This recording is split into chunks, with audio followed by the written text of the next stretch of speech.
37 degrees in the fridge, 25 degrees in the freezer, above 0. But it froze. I had 5 of these bottled waters in it. It's frozen. So it does work, but it ain't very warm out, so I don't think it would keep up when it gets hot, you know.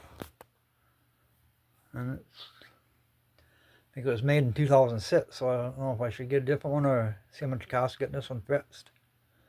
Well, I'll have to see what's going on here. I ran for 24 hours, and that's the best it got. So, talk to you later. Thanks. Bye.